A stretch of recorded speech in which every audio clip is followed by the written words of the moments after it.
A black ex-convict helped an Arab man walk in the rain. The next day, he gave her a job. But at that moment, at 38, Keisha Thompson was just trying to get home without being seen. The rain was pouring down on the empty streets of Chicago at 11 p.m., and every wet step reminded her that she was still wearing the same worn-out jacket she had on 3 years ago when she got out of prison.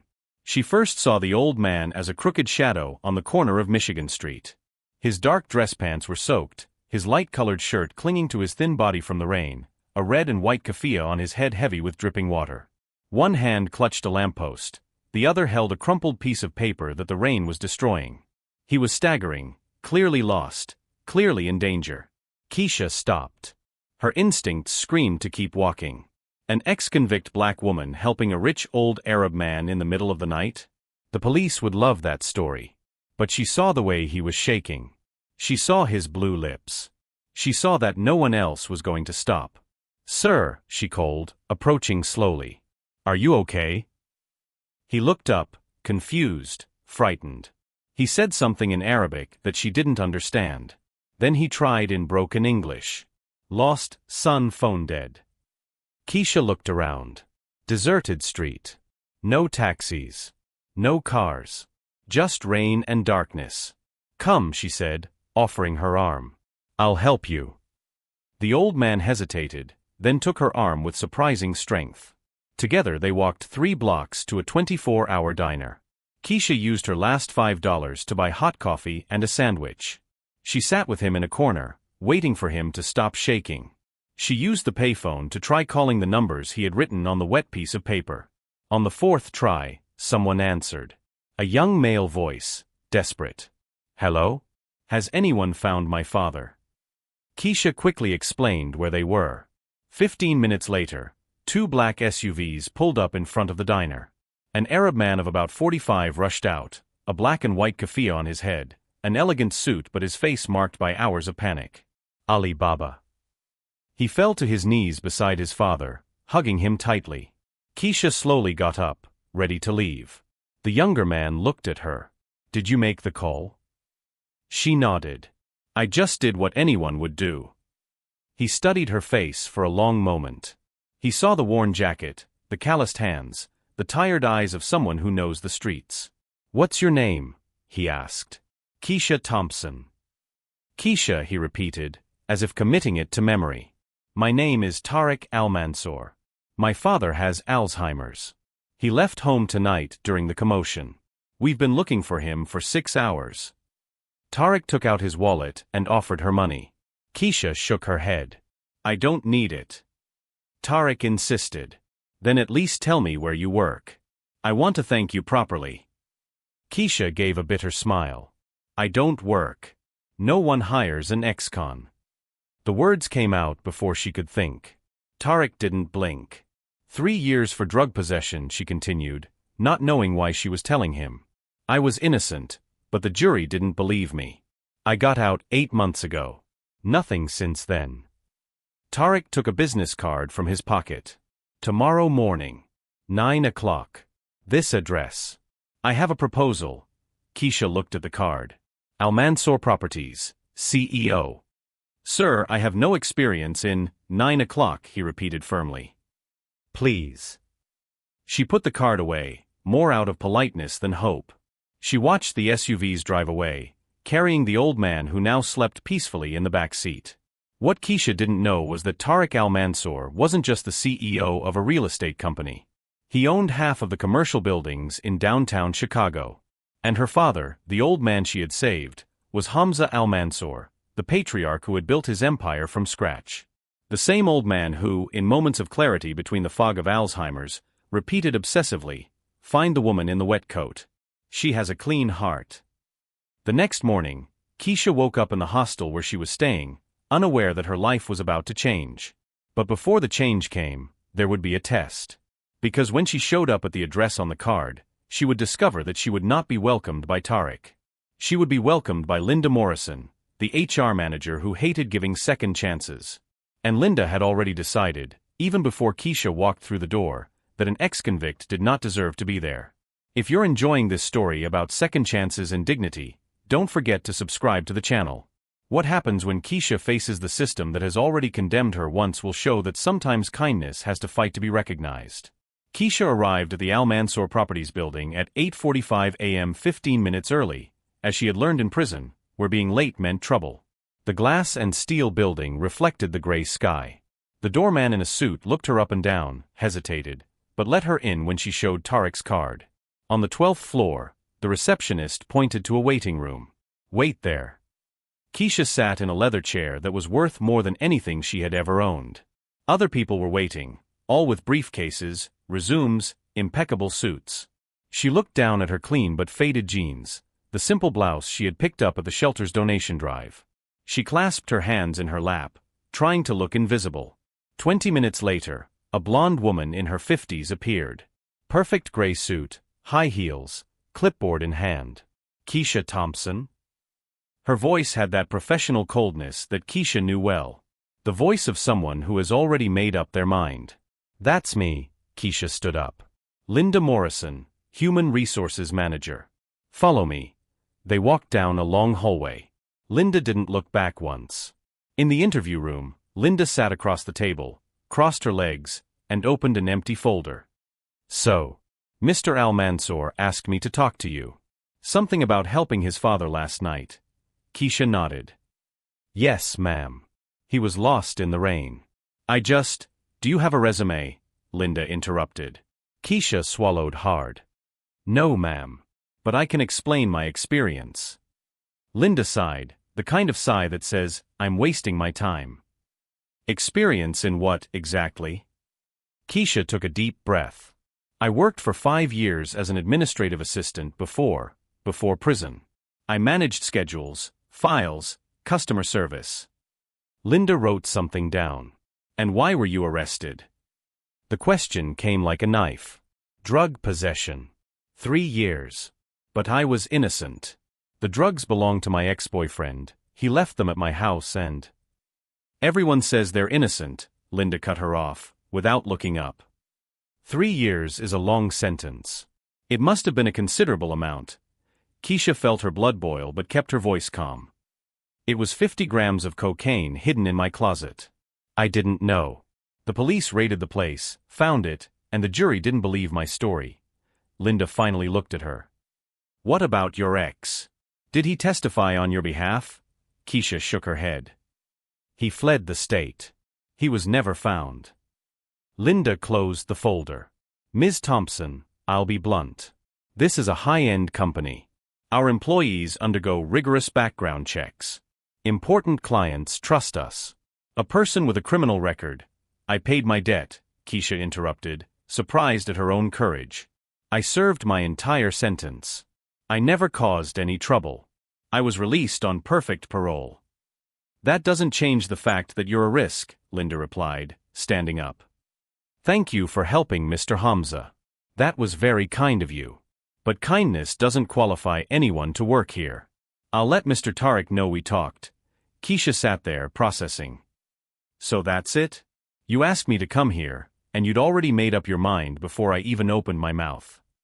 Linda paused at the door. "I know when someone doesn't fit in. You don't belong in this world, Ms. Thompson. And trying to force it will only hurt you and us." She left.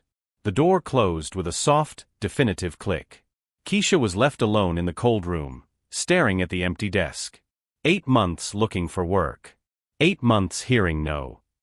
And now this. She saved a man from hypothermia and earned another rejection. She grabbed her bag, ready to leave. But as she passed the reception desk, she saw Tariq coming out of the elevator.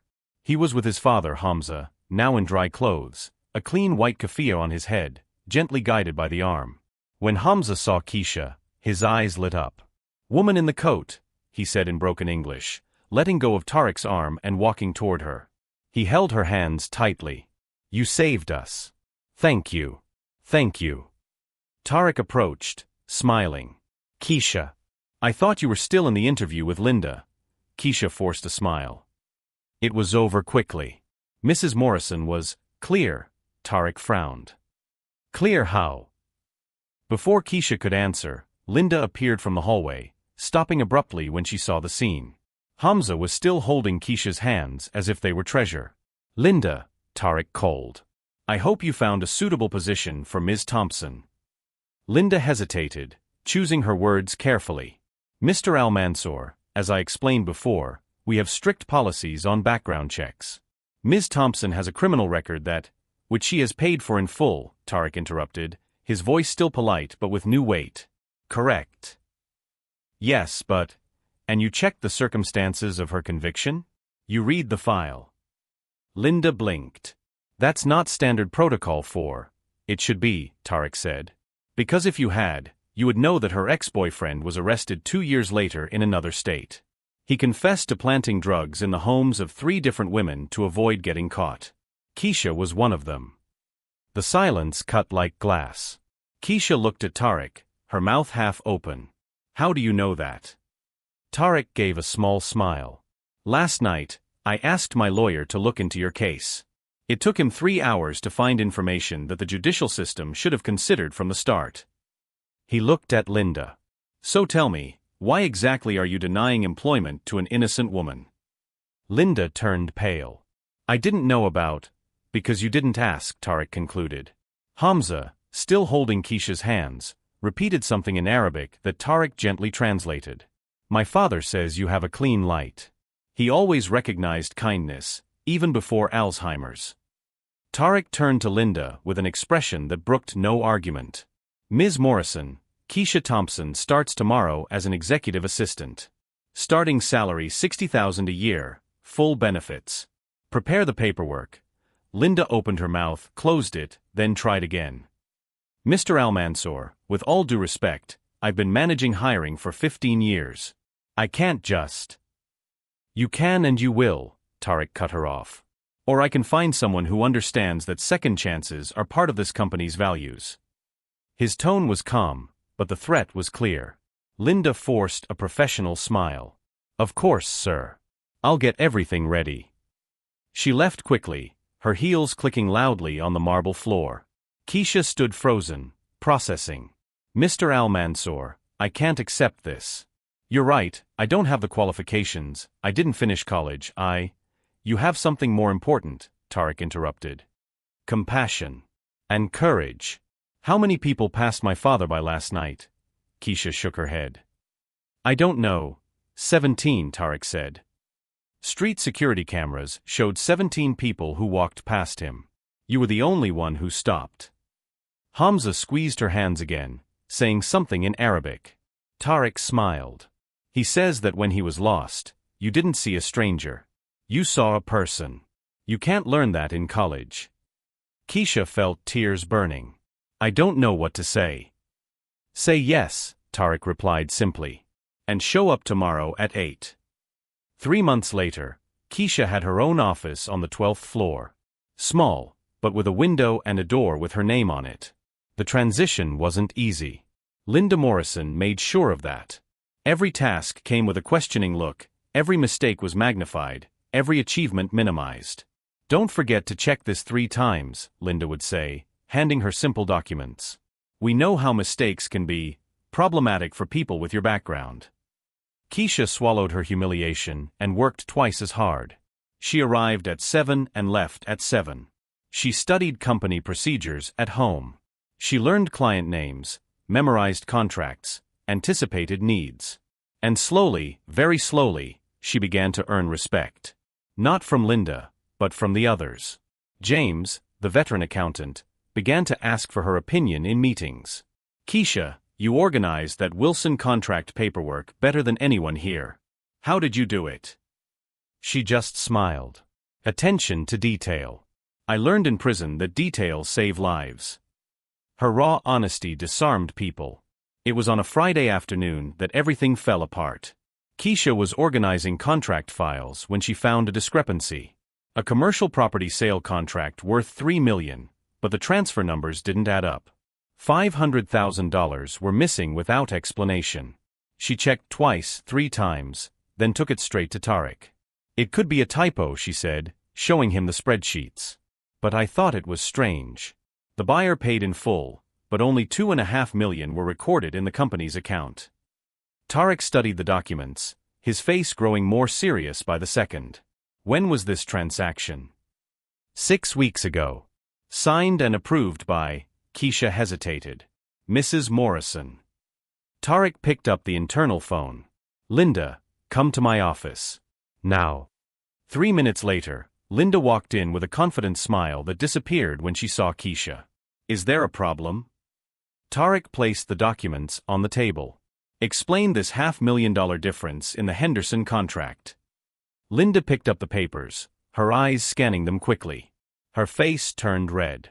This must be an accounting error. I'll check with James and... James already checked, Tarek said.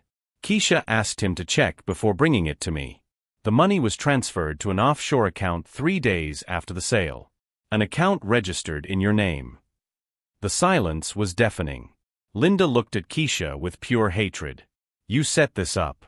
You planted evidence to incriminate me because I treated you honestly from the beginning. Keisha shook her head calmly. I just did my job. I checked contracts like you always asked me to. 3 times. Tarek opened a drawer and took out a thick envelope. Linda, private investigators are reviewing all transactions from the last 2 years. We found 4 other similar discrepancies. A total of $1,800,000 embezzled. He placed the envelope on the table. The police have already been notified. Linda stood up, trembling. You can't prove anything. I've been with this company for 15 years. 15 years of loyalty. And 6 years of theft, Tarek corrected. Since we implemented a digital system that left a trail. You thought no one would notice transactions small enough to go unnoticed. But someone did notice, Linda spat out the words, looking at Keisha. The ex-convict. How ironic. Keisha kept her voice steady. I know what it's like to be accused of something. That's why I double-check everything. I didn't want wrong numbers to hurt another innocent person. The barb did not go unnoticed. 2 security guards entered. Tarek nodded. Ms. Morrison, they will escort you to the police station. Your lawyer can meet you there. Linda was led away, screaming about injustice, about a setup, about how a criminal had destroyed her life. The door closed, cutting off the screams. Tarek took a deep breath. Thank you, Keisha. If you hadn't checked that contract, I just did what was right, she said. Like you did for me. Tarek smiled wearily. You know, my father said something to me this morning. One of his moments of clarity. He said that people who have experienced injustice recognize it faster than anyone else. At the window, Keisha watched Linda being put into a police car. The woman who had judged her without knowing her, who had stolen millions while accusing others of being untrustworthy. It's funny, Keisha murmured. She spent 15 years building a perfect reputation. I spent 3 years losing mine. But in the end, the truth always comes out. Tarek put his hand on her shoulder. The truth comes out when someone has the courage to look for it. You had that courage. He paused. Tomorrow morning, board meeting. I'm going to propose your promotion to compliance manager. Someone who understands the value of honesty needs to oversee our contracts. Keisha looked at him, her eyes brimming with tears. 3 months ago, I was a hopeless ex-convict. You were an innocent person whom the system failed, Tarek corrected. That's a huge difference. And now you're going to make sure this company never fails anyone else in the same way. 2 years later, Keisha sat in an office on the 15th floor, a panoramic view of Chicago stretching out the window. The sign on the door read Keisha Thompson, Director of Compliance and Corporate Ethics. But it wasn't the salary that made Keisha smile when she woke up. It was the program she had created. The Second Start initiative provided jobs for ex-convicts at companies partnered with Al Mansour Properties. In the last 18 months, 43 people had been hired. 38 were still working, building lives that the system said were impossible. That morning, the secretary announced a visitor. A black woman of about 25 entered, hands trembling, eyes downcast. Worn jeans, a jacket too thin for the November cold. Keisha recognized that look immediately. Sit down, Keisha said gently. How can I help you? The young woman sat on the edge of the chair. My name is Tanya Lewis. I got out of prison 2 months ago. Drug possession, served 18 months. I heard about your program, Her voice was almost a whisper. They said you were also in prison. That you understand. Keisha nodded. I understand. 3 years. Convicted of a crime I didn't commit. Tanya looked up, surprise mixed with hope. And now you work here. Not just work. I oversee the entire ethics department. And I created a program specifically for people like us. Keisha pulled out a form. Tanya told her story. Drug dealer boyfriend, caught red-handed, jury that didn't believe her, prison, rejection after rejection. Keisha filled out the form, seeing beyond the criminal record. She saw a single mother trying to start over. You start Monday, Keisha said. Administrative assistant. 45,000 salary, full benefits. Tanya covered her face, sobs escaping. Why? Why are you doing this? Keisha smiled. Because someone did it for me when no one else would. That afternoon, Keisha visited Hamza. The old man now lived in a special care wing, Alzheimer's having advanced. But whenever she appeared, something in his eyes lit up. Woman in the coat, he would say in Arabic. She would hold his hand, tell him about lives changing.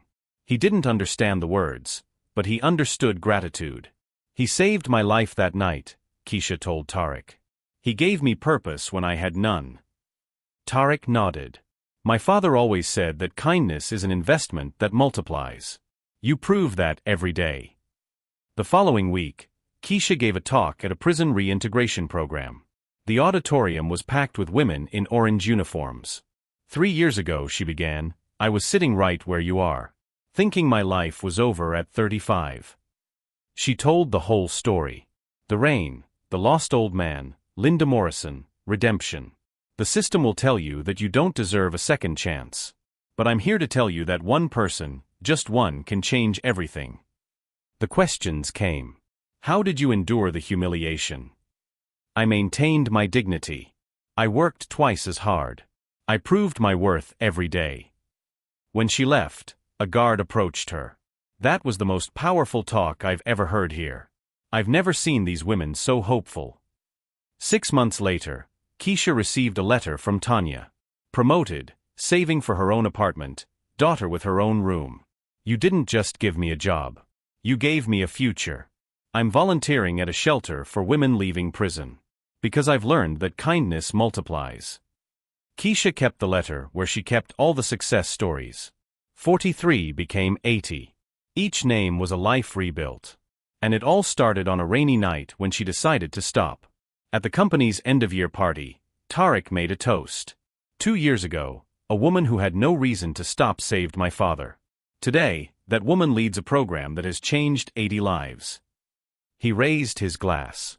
To Keisha Thompson, who taught us that character has nothing to do with where you've been, but with who you choose to be.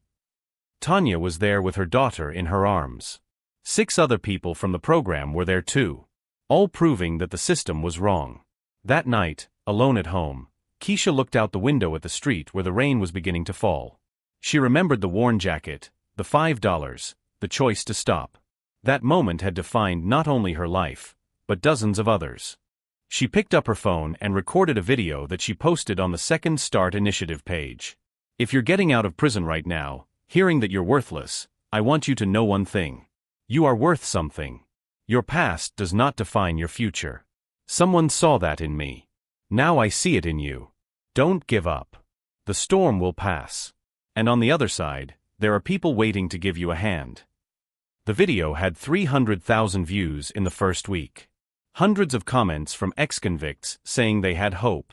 Keisha understood that the greatest revenge against the system that had unjustly convicted her was not anger. It was proving, life after life, that it was wrong. Linda Morrison was serving her sentence in federal prison.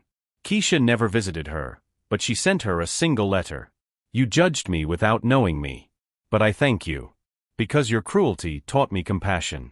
I hope that when you get out, someone will give you the chance you denied me. Because everyone deserves a second chance. Even you. 6 years later, when Linda was released on parole, she went to the Al Mansour Properties office. She asked to speak to Keisha. Just say that Linda Morrison came to apologize. And ask if there are still openings in the Second Start program. Keisha received her. Not with resentment, not with satisfaction. With the same compassion she had offered to dozens of others. "Welcome," she said simply. "Have a seat. Let's talk about new beginnings." If this story of redemption touched your heart, subscribe to the channel and share it. Because somewhere right now, someone is thinking their life is over because of one mistake. Be the person who opens the next door. Be the helping hand in the storm.